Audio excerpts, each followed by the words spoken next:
Hi, this is Jen Rubin. I've got great news. I'm going to be appearing live with the one and only George Conway. Yes, at the 92nd Street Y in New York City, November 12th. Get your tickets now. You can go to the 92nd Street Y website, or you can go to politicon.com/tour. It's going to be wild. Hi, this is Jen Rubin, and this is Jen Rubin's Green Room. It's easy to forget because we've been so immersed in the campaign. But really, the big issue prior to the final stretch of the campaign was the Supreme Court. It's corruption, it's ridiculous evisceration of precedent, it's ridiculous tipping of the scales in Trump's direction on immunity and other issues. And it's not going away. Whether Kamala Harris wins or not, and I think she will, it's going to be around, and we got to deal with the court. The good news is that one of the smartest people in politics and a dear friend of mine, David Brock, has written a book about the Supreme Court, how it got to be the way it is, why it seems that the train is no longer being driven by Chief Justice John Roberts, and what we can do about it.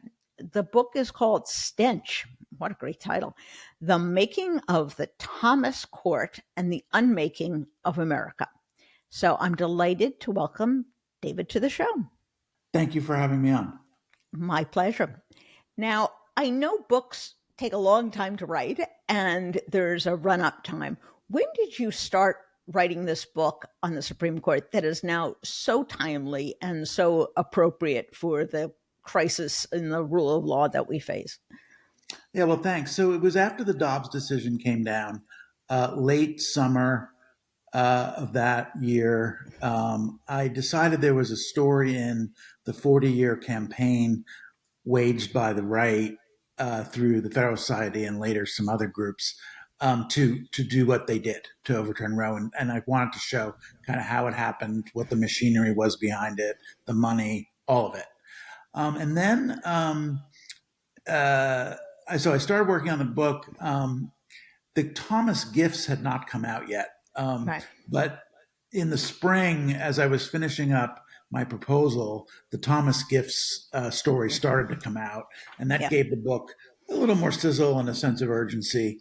And it introduced another dimension, which is the ethical crisis at the court. Yeah. And we're definitely going to get to that. Now, in the title of the book, you have it phrases the Thomas Court.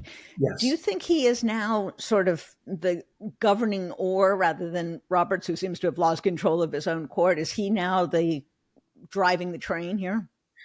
That seems to be what the evidence shows. So folks who followed the Dobbs decision in detail probably already know that Roberts tried to forge some kind of a compromise where he would uphold the Mississippi ban, but not go to the step of overturning Roe, and that there was at least speculation in the press that Kavanaugh and Barrett might be available for some kind of a compromise decision. Of course, then there was a premature leak of the decision, which seemed to lock the players in to the positions they were in, which probably was the purpose of the leak. And so we came out with essentially 5-4, but then Roberts sort of, signing on a little bit to make it 6. But I think that was the moment where he lost control of the court. And the evidence suggests since that I think lately on this immunity decision, it shows he's trying to reassert his authority. And so I do think for those couple years, he's lost control. And then I think on the other front where he's lost control is not being able or willing to do anything to address the ethical problems at the court. And in fact, one little tidbit in my book is that the Judicial Conference of the United States, which governs all federal courts below the Supreme Court on ethics rules and regulations. When the Thomas stuff really started to hit, there was some sentiment in there, even though they don't govern the Supreme Court, to say something, to step up, and because a lot of the federal judges are just embarrassed and outraged by Sure. what's going on. And Thomas Roberts stepped in and shut that down. And then he also oversaw kind of this sham effort to impose for themselves an ethics regime that's completely unenforceable. So I think he's a weak character in all this. Yeah, it's so porous that apparently it allowed Thomas to consider and keep considering cases of the coup in which his wife played some kind of role, and allowed Alito to continue to hold on cases after his flag controversy, or two flag controversies. So apparently this self-executing ethics regime doesn't stop them from doing anything they want to do. No, absolutely not. So, right, there are the gifts and the lack of disclosure of the finances, but then on the second prong is the issue of accusal, and they're flagrantly violating that. And one thing that I would point out that is often lost in the debate is that there's rightly so a lot of conversation around having an ethics regime with teeth to the Supreme Court. But the fact is that there are some laws on the books that Thomas is already violating. The Ethics in Government Act of 1978 requires his reporting of these gifts. And there are also federal laws requiring disclosure. So he's, in a sense, already, a criminal in my mind. Yeah, and a couple of the senators have actually made a referral to the Justice Department. If we actually had an attorney general, something might happen with that. But so far, there's no evidence whatsoever that this attorney general is looking into it. He certainly has not appointed a special counsel, which would be the normal step, that one would take.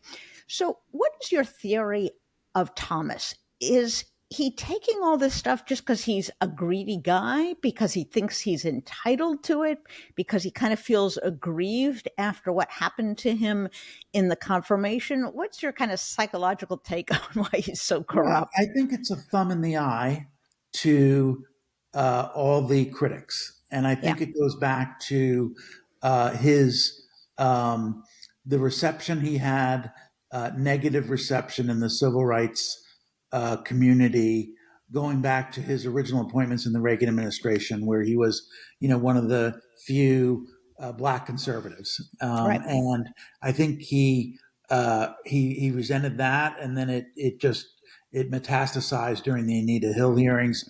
And in fact, Ginny Thomas is on the record shortly after those hearings saying that he owes nothing to these liberal groups going forward.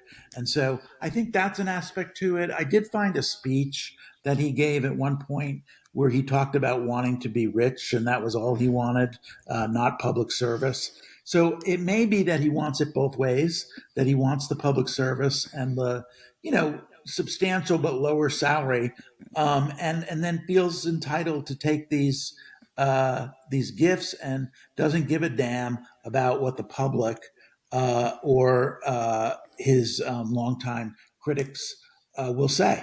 Right. So why has Roberts, do you think, kind of given in? He could, as the Chief Justice, go out and make a public statement. And I guess that Thomas could then embarrass himself by saying, no, no, no. You'd think he would be able to find four other justices, to kind of put this in effect. Why is he genuflected to Thomas on sheer corruption? Yeah, it's a good question, and you're right that Amy Coney Barrett and Elena Kagan have both said in different forums that there needs to be something that addresses the situation, and I think even there, Barrett was putting a little light between herself and Thomas. Yeah. Why Roberts has been so weak on this is it's really it's hard to say, but it just shows that he isn't taking the authority that he has, and why that is. Whether it's that it's such a contentious issue that he doesn't want the conflict, but he's sacrificing the reputation of the court, and he's sacrificing the so-called, he's so-called institutionalist. He's sacrificing his own reputation and the reputation of the court by by putting up with this. I think that's exactly right. He was always the institutionalist. Remember, he was going to preserve the sanctity of the court. He did a reversal on the ACA because he didn't feel comfortable that the court would strike down a very popular major program of the president. So in that case, he went the other way. But that seems to have kind of fallen away. And I have a theory about it. Let me see if you agree. And it came out in, I think, the immunity case. These guys are entirely cut off from reality. He thought he was doing some great thing on the immunity case, that he was kind of cutting it very fine and he was preserving the presidency, but at the same time allowing the prosecution. And when this enormous blowback happened, I think he was shocked. And I think this is almost an argument for term limits, that these people get there and they have no conception of what the public thinks, or they don't care what the public thinks, and they just talk to themselves. And I think he's just kind of out of it. Yeah, yeah. I think he's gotten out of touch for Mhm. sure, and I think that's a right theory. Um, I think the other thing I might add is that it could be that the presence of the three Trump appointees sort of tipped the balance in his mind, and in an effort to kind of corral that, which was unsuccessful, he's given them leeway on these ethics questions. Yeah, yeah, that's a very good point. Democrats have not played the long game with the court. We've never been able to get people to vote on the court, although I think the last couple of elections arguably have been Dobbs elections. What do you think Democrats, we'll talk about the short term, but in the long term, need to do to either restrain, sort of block these efforts, which is really nothing more than corruption from the Leonard Leos of the world, to craft an agenda, to craft cases, to install judges that they like, or to come up with their own system? What do you think the long game is for Democrats? I think it has to be meaningful reform of the court, and I don't think it lies in, say, uh, counterweight to the Federalist Society. I don't think that's going to work. It's kind of been tried and not really been very successful. Right. But I think the way, well, first of all, it's obvious that we have to elect Democrats to jam their circuits. That's the way, is through the ballot box. And then secondly, some meaningful reform, which you cannot get unless you have more Democrats in the Congress. And in fact, get rid of or have a carve out for the filibuster. So some of the ideas that have been bandied about are, one, you've got to have that ethics code. Right. I mean, federal officials can't take more than a $50 lunch. Right. It's obscene, and they should just have that rule. I think that's what Congressman Raskin has proposed, and then I think a consideration seriously of expanding the court and of term limits. Expanding the court may be a step too far, but I think that's a starting point, and maybe you end up at term limits. But I think that's your starting point, and I think that that's the long term game for real change. All right. Are you confident that, let's say, for sake of argument and for God willing predictions, that Kamala Harris is elected, there's a Democratic House, and narrowly there's a Democratic Senate? Do you think in this era, Democrats are prepared to do a carve out or do away with the filibuster? Well, I think they may be. Yeah, I think that the time may be right. I mean, Sheldon Whitehouse has led the charge on this for a long time in a very effective way, I think, and so I think there's, because of the just the level of outrage over the gifts and the lack of disclosure, that there's a public desire, I think, now. If you look Yeah. at all the polls, Clarence Thomas extremely unpopular. So now would be the right time, and it would be the first time that Democrats would really step up on this issue. As you said, there's a long history of the evangelical right voting on this, and Democrats ignoring it. And I think if they have the confidence of a victory, that's the moment to strike. And I think Kamala Harris has all the background to understand the issue in all its dimensions and could back that up. Absolutely. I think it's very helpful having a really skilled prosecutor in the White House. I think that is exactly how you have to kind of look at the presidency right now. You have to prosecute the case. And so long as we have an anti-democratic Republican Party, you kind of have to think of governance in those terms, which is make the case, force your point across, and if you get them to go along, fine, and if not, push them out of the way. What is your evaluation of this amazing campaign that, remember, only started in July? Um, Taking off your legal hat, your book author hat, and putting back on your partisan Democrat hat. Yeah. What score would you give the campaign? How do you think they have done with what they have, with the state of the country, with the opponent they have, with the resources they have? How would you evaluate them? Yeah. So I think, honestly, I don't think the Harris campaign certainly has not made a misstep. They haven't laid Mhm. a foot wrong, which Yeah, is pretty amazing under so much pressure, given the fact that it really is a pressure cooker because of the time frame. And there's no yeah, time, there's no room for error, there's no time for error, and they haven't committed any errors. So they've been spectacularly successful on the money front, which is absolutely necessary in the day and age we're running campaigns. No qualms there. I think a flawless convention. So I've been really impressed. And, it's no easy thing to merge the staffs that she did, bring some other people on and layering as you do, but with seemingly little friction, which I think is a real accomplishment to management skills there.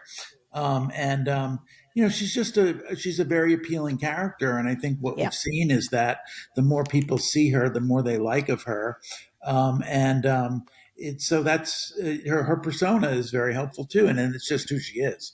But I don't really have much in the way of criticism. I think there's been some second guessing of what emphasis to put on Trump versus the kitchen table and all that. I think you have to do it all, and she's doing it all, Yeah, and I think that's going to work to her benefit. right. Jim Messina, who of course ran the 2012 reelection campaign for Barack Obama, was quoted recently as saying, my party has this fucking idiotic idea that you either have to play to your base or you have to reach beyond it. And you got to do both. And she's doing both. And I thought that was such an insightful, comment, because I never remember, even with the Biden campaign, a sincere and well organized effort to reach out to disaffected Republicans. At the same time, she is advancing a progressive agenda that's far more liberal than anything Biden came up with.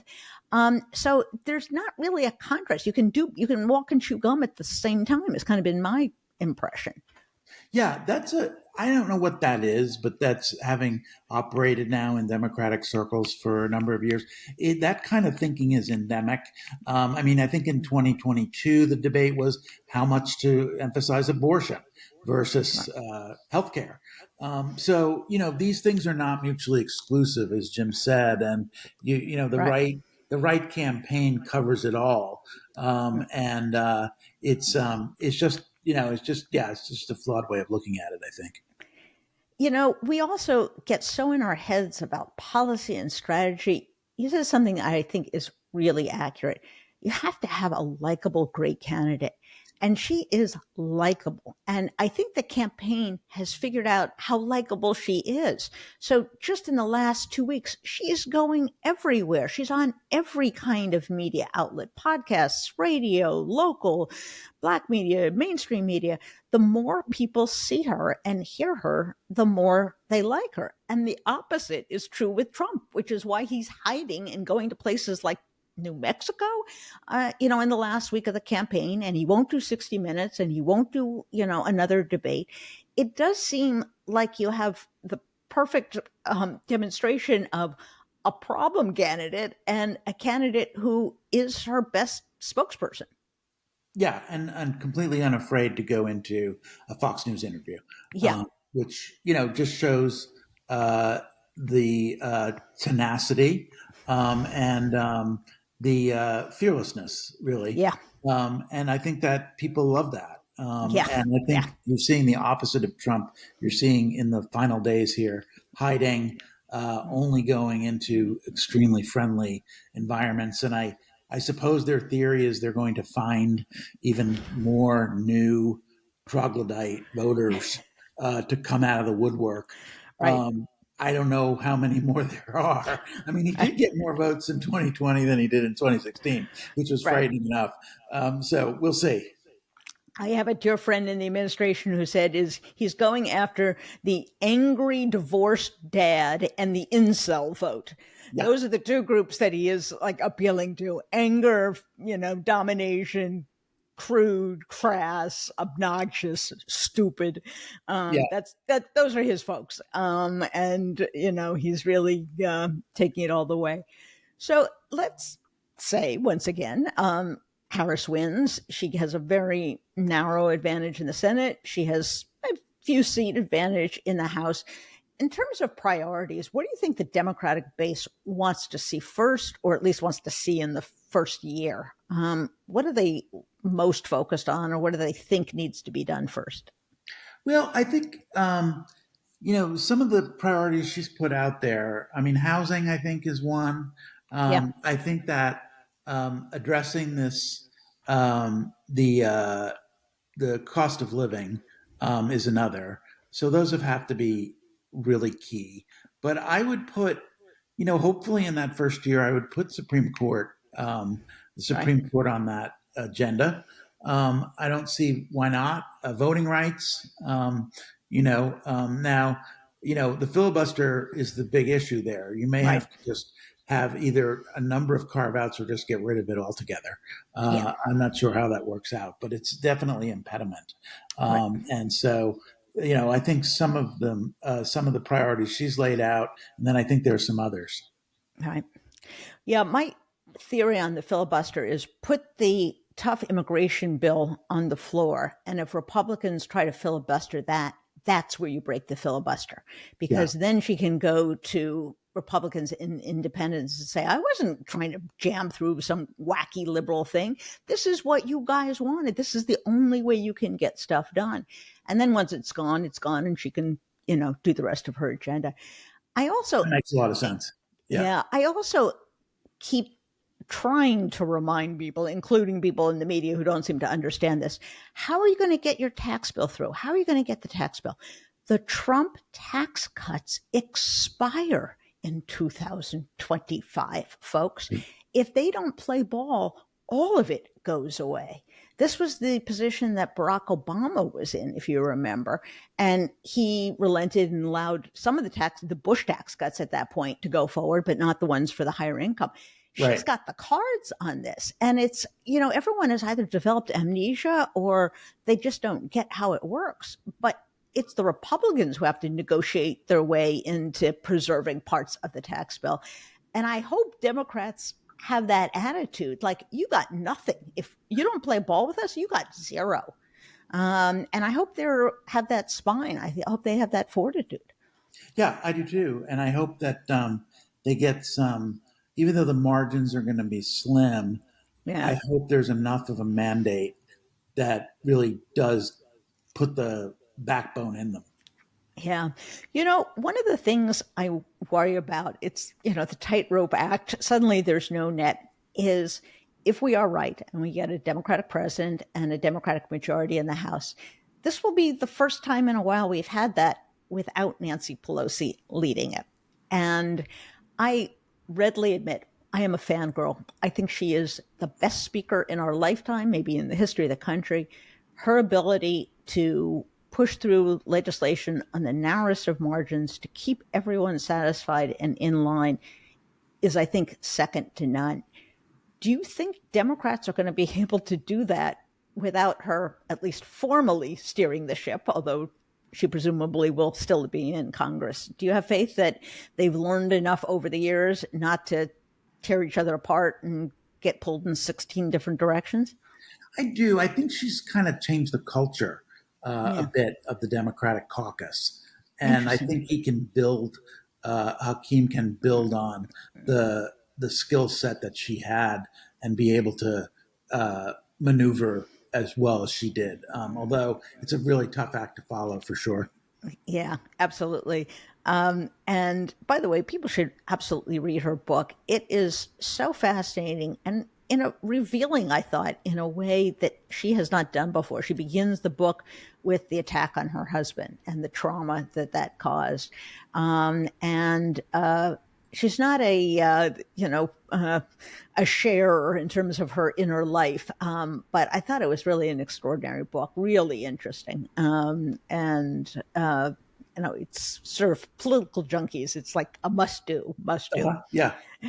So I would be remiss, since I'm in the middle of it, if I didn't ask you about the refusal of the Washington Post, now USA Today, LA Times, to do endorsements. And moreover, this sense that many of us had that for a good deal of the campaign, maybe until like last week, that they were normalizing Trump. They were trying to play ball with him. They were soft pedaling a lot of what he was doing.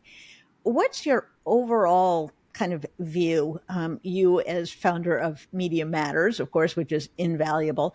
I find it so frustrating and so difficult to understand this kind of yin to be fake neutral people when democracy is at stake. What's your kind of analysis of what's going on in the media in general and whether there's something different that we can get to at the other end? Yeah, well, I think this is a special case because it's Trump. But generally speaking, I remember I was still in the right wing when Gingrich took over Congress, and there Right. was an incredible demand for conservatives in the media, and the media was bending the knee, and you had a whole flood of suddenly newly minted pundits on the air, and the need for balance and all this. So that's always going to happen. But I think in this case, um, the correct view of this is that in 16 the media helped elect Trump, and even some of their more vociferous critics, his most vociferous critics now, were part of that. And I've changed too, so I'm not holding anything against anybody. But it was widespread that he Yeah. had free reign. His rallies covered, 24/7. Hillary's speeches, I mean, one on the Supreme Court that was incredibly prescient, got virtually no coverage. And then, of course, the obsession with the emails. So Right. that was 16. Then I think um, something pretty good happened after Trump won, which is the elite media um, really did try to hold him to account.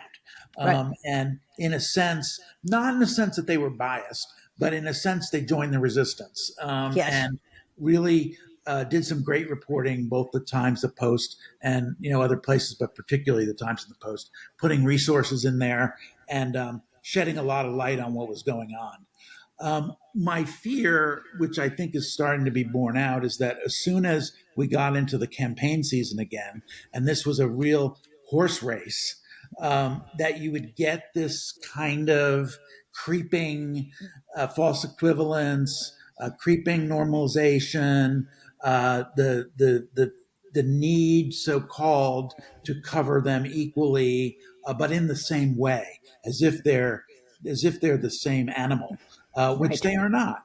These are different animals, and it Yes. requires a different kind of coverage. And so, in a way, uh, the media never really, except for during his administration, never really figured out how to cover him in a campaign context. Blew Yeah. it in 16, and has been a source of frustration. At least if they haven't blown it this year, it's been a Right. source of frustration, and it's palpable. And So as far as the endorsements go, it's just a piece of what of what we've already been seeing, I think, which is that tendency to the better he does to accommodate. And also, the other factor is accommodating concerted conservative criticism. Yeah, So people are afraid to do the right thing because of exactly. backlash, and they are very. We do have Media Matters, but on their side, they are very well organized on this issue of just hounding and pounding on the Yes, media for a liberal bias that largely doesn't exist. But right. they put the fear of God in newsrooms, and so Correct. that's a factor too. The Trump supporters out there really intimidating. Yep. And that's what it is intimidation of the press. And so you do see a bending over backwards to accommodate that kind of criticism, even if it's subconscious. It Yes. Yeah. happens. Yeah. No, I think that's exactly right. We are more and more dominated either by big corporations that have interests in front of the federal government or billionaires who have interests before the federal government. And boy, has it been, driven home to me that this is a problem. Is there some other way you can organize the media? I mean, there's a ProPublica. What would insulate it from this inherent bias that corporate media has, billionaire media has? What could you come up with? Yeah, it's really tough. I mean, there are nonprofit models out there, and a ProPublica model is one. But if you're going to be in the realm of for-profit media, you're going to have this kind of ownership, Yeah. and the thing that we need is accountability. And I think even accountability by readers. And we're seeing that with what's going on with the cancellations at the Washington Post. Not that that's necessarily the best idea in the world, but it is an expression of accountability and of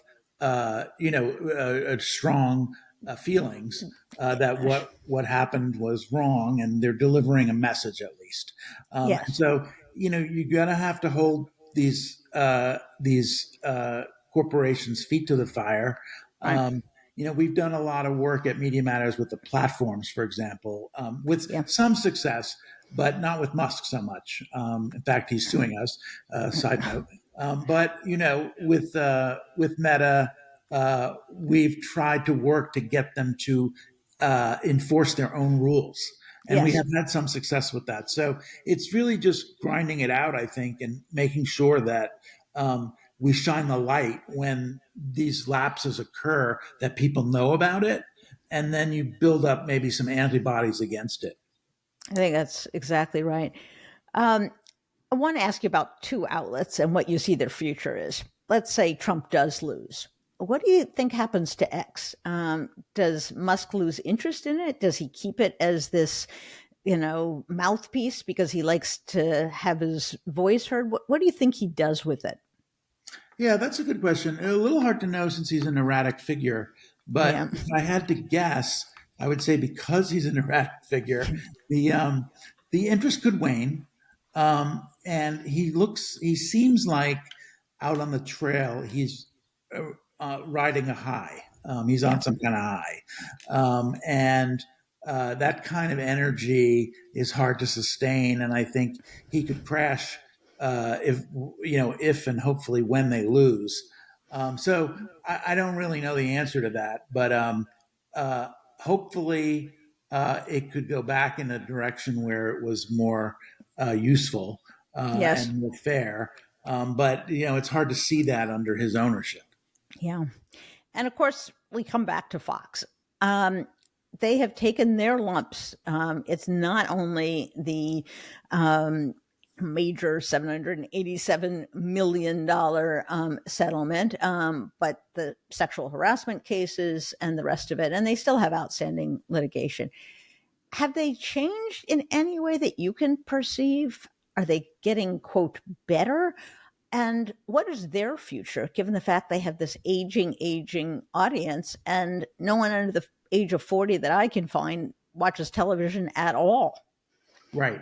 Well, I don't think you could say they're getting better. No, I think it's a business model to be a propaganda arm of the Republican Party. It's a Yeah. business model that works, and even though they've had that setback in that lawsuit, um, I haven't seen anything that you would consider better behavior. Now, the pressure on Fox campaign has always been about changing other people's view of Fox, Yes. not Fox itself. So there was so I think that's been very successful. I think people now understand what Yes. it is, and then the other is deterrence of having what I've called the Fox effect into the rest of the media. So I could cite you chapter and verse back to 2008 stories about Obama that easily moved on to CNN. You don't Yes. see that as much anymore, and so Fox has been contained to some extent, and I think that's a good thing. As far as its future goes, I mean, typically, uh, alternative media thrive in opposition, so Yes. they should do, they should probably do pretty well under Harris. The thing that's different is there's no center of gravity in right wing media anymore. Rush Yes. Limbaugh died, and it's not. Fox can be something of an agenda setter, but there's so many other voices out there. There's so many. It's become so diverse, and you've got the Ben Shapiro's, and you've got the podcast, and you've got all sorts of social media stars that it's diffuse, and so they don't have they really were a center of gravity for a while, and I think that's faded, although the business model still works. Yeah, it is funny when you have something new and they haven't figured out whether they should be for it, against it, whether they should be criticizing. And, there's that moment where they're all kind of looking at each other and they don't really want to say anything because they're not sure what the party line is yet. And I find that hysterical when they do that as they're trying to, figure out which way to go. I would also say that I completely commend Kamala Harris for revealing Brett Baier as the flunky non-newsman he is. For her to go on and show him up as nothing but a partisan hack doing the work of, frankly, their nighttime lineup, Sean Hannity and the rest, I thought was brilliant because not only did she do fine. She did more than fine, but she revealed him to be such a hack. And I wonder if that has helped in your effort to contain, as you put it, I think it's a great expression, contain Fox and label it as a non-news organization. It's not news.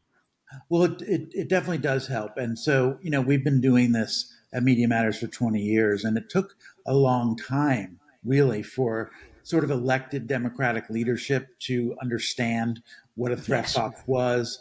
And now, they know what it is, and she played the game and she outplayed him. And that certainly moments like that really do help because it was very clarifying. She was also very quick on her feet to catch that. Yes. And Yes. so altogether, that was a big win, I think, because Brett Baer is a real irritant. Because even in mainstream media circles, he's considered more of a so-called straight newscaster, which is baloney. That Yes. show is skewed, and it's as dangerous because it is skewed, Yes. and because he's got the veneer of the newsman. It's more insidious in some way. So I was very happy to see that, and you do see Democrats are not afraid to criticize Fox these days. And I have to commend them. There are only two of them, frankly, that I think have reached this. But you do have examples of Democrats who use Fox beautifully. Pete Buttigieg has made a career out of going there, hijacking their programs, hijacking their audience. And the other one is Ian Sams, who is a spokesperson was in the administration now for the campaign. They have figured out how to do it. And you wish you could kind of clone those people because the other way of kind of dampening Fox is to inject truth into the bloodstream, and they can't stop these guys. They may Right. stop inviting them, but they break the plane, they break the fourth wall, and say, no, no, no, this is not right. You people have been lied to, and that I find tremendously satisfying. Whether it's working or not, I find it satisfying. Yeah, well, you don't know. There probably is some portion of the Fox audience that is tuning in, and not a big portion, but some portion that thinks they have better production values or something, Yes, and yeah, and that they're entertained by it, and they're not in the Fox bubble, so to speak. right. So I think it's great, and I think those things go viral. Yes. Pete's appearances often do, and so it reverberates beyond the Fox network, and it's another example of how to take them on. Yeah. Got it. So, from the book, from the campaign, from this whole wacky experience we've been in the couple of years, do you think Democrats have learned how to fight? And I mean that very sincerely. I think Democrats have always had this notion that somehow they had to live up to not only a higher standard, but really not get in there and not recognize what they were dealing with. Do you think they've figured it out? Well, one indicator of this, I think, was the section of Michelle Obama's speech where she talked about the double standards that Yes. Kamala is subject to. And that told me, I mean, that was very different than when they go low, we go high. And Yes. so Yes. it told me something about the direction or the a barometer, so to speak, of how much appreciation there is for what we're up against, and how to effectively call it out. So I do think it's gotten better. I'm always nervous, though. I'm still always nervous in any Yes. real fight that you're going to have, a weak response. But I haven't seen that in a while, anyway. Yeah. Yeah, I do agree with that. And I think that is absolutely perfect. It's been the conversion of, Michelle Obama from they go low, we go high to just knock them on their asses. Yeah. And the country will be better off for it. Exactly. Um, David, thank you for the book and thank you for all you do. Americans, progressives, have really no idea how important you are to the cause of democracy. Media Matters, all of your fundraising, all of your organizations. You are a national treasure Yeah. and one of the best dinner companions I have ever had as well. Well, thank you So so much. thank you. This was great to do, and I really appreciate the time. My pleasure. I think the takeaways from our conversation, which I thoroughly enjoyed, were we have to stop revering the Supreme Court as if it is not a political body, because it is. They act like politicians, bad politicians, and we should treat them like politicians. And that means ethics, that means term limits, that means potentially expanding them. And I think the veneer has just been ripped away. As David said, whatever the reason for Thomas's greed, whether he wants to, as he said, stick his finger in the eye of the elites or whether it's just greed, he is no longer operating in any sense like a judge, let alone a Supreme Court judge.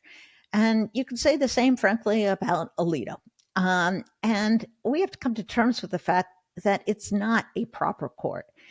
I don't think the answer is simply to politicize it more, but to the left, but to help restrain it and push it back into its original role, which is critical. It's to keep check on the other two branches and to guard the civil liberties of the American people.